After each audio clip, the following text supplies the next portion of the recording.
I, Yugiri of Doma, am honored to meet you at last, Your Grace. To mark this auspicious occasion, I should like to present to you the finest treasures our humble nation has to offer. Alas, the circumstances which have brought me here today have divested me of both time and dignity.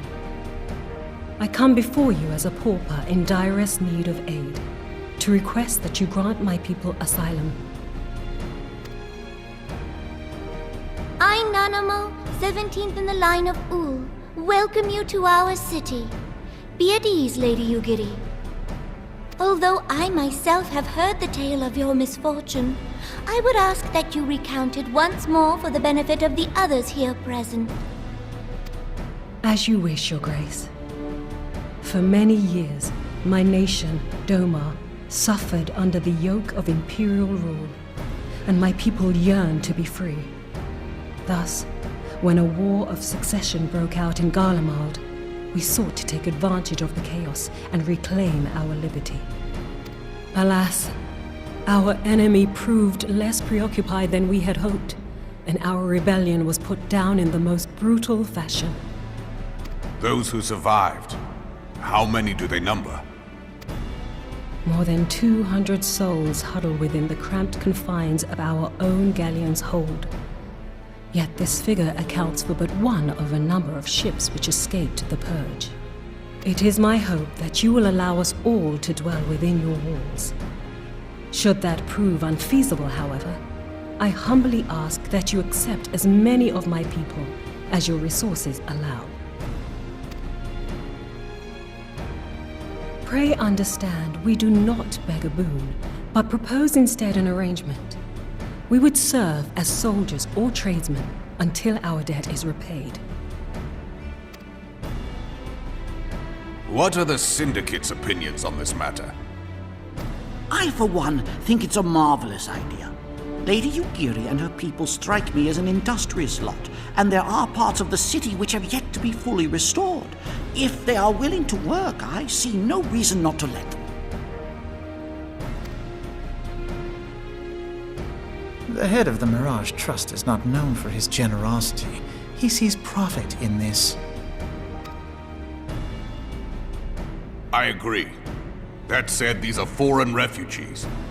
To admit them would require a formal resolution. Shall we call a vote?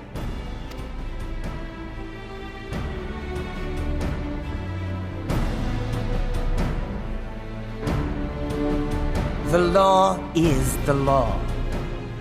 Lord Lolorito?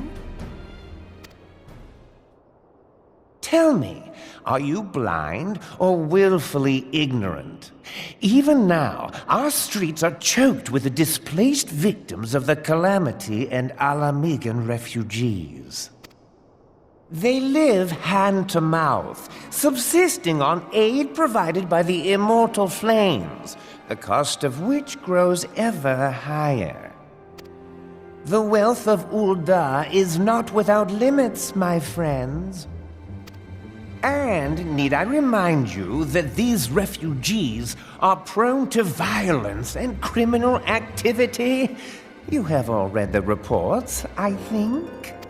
Without homes or employment, it is only a matter of time before men grow desperate and take that which they imagine has been unjustly denied them. Yet, knowing this, you would have us swell their ranks. Mayhap you think the brass blades and the flames are not hard-pressed enough? Some say the chairman of the East Aldenard Trading Company passes Gil thrice daily. This may explain how he came to be the wealthiest man in Ul'dah. Or it may simply be that he's ruthless beyond reckoning. Surely the Sultanate can support the few hundred domins Lady Yugiri represents. That our resources have been taxed, I do not deny. But we are hardly in danger of financial collapse. I move that an exception be made. An exception, Your Grace? I am suddenly reminded of a similar debate some years ago regarding a number of Alamigan refugees, if memory serves. What were your words that day? Ah, yes. The law is the law, and so our visitors remained in Little Alamigo. Mayhap our wise and benevolent Sultana would be so good as to enlighten us as to which other of our laws should not be upheld. Mind your tongue, Lolorito. My lord, I share your concern for the welfare of our great nation, but we must endeavor to take a longer view. You know as well as I that people can be a resource still more precious than Gil. Precious or not, they were never yet so reliable. And unlike those who frequent your establishment, I have no desire to gamble with my future. Uldar's greatest asset is, and has ever been, her material wealth. We risk this at our peril. One need only look to Teleji Adeleji's example for evidence of the danger in allowing sentiment to dictate policy. How far the vaunted Mirage have fallen, both in repute and profitability, since he began employing refugees. How I choose to conduct my affairs is not your concern, my lord. A proposal has been tabled. Given its urgency, I move we forego further debate and call a vote. To accept the Doman refugees or not. Those in favor, I bid you remain. Those opposed, I bid you leave.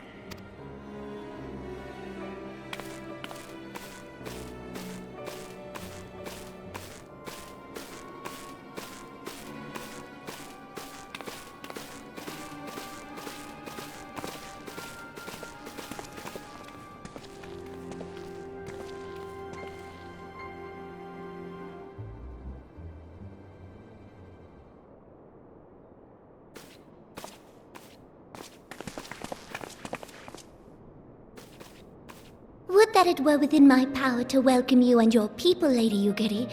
As you have observed, however, my authority in such matters is regrettably limited. Without the consent of the Syndicate, I cannot act. I understand, Your Grace, and I appreciate all that you have done on our behalf. The nerve of the man! If that bastard had not forsaken the eastern trade route, Little Alamigo would now be thriving. Oh, that you should have traveled so far under such dire circumstances, only to be refused in this manner is utterly unconscionable. Pray, accept my sincerest apologies.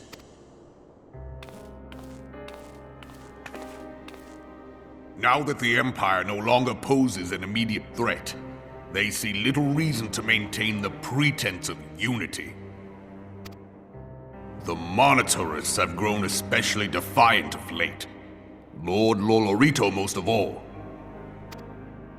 But this is neither the time nor place for that discussion.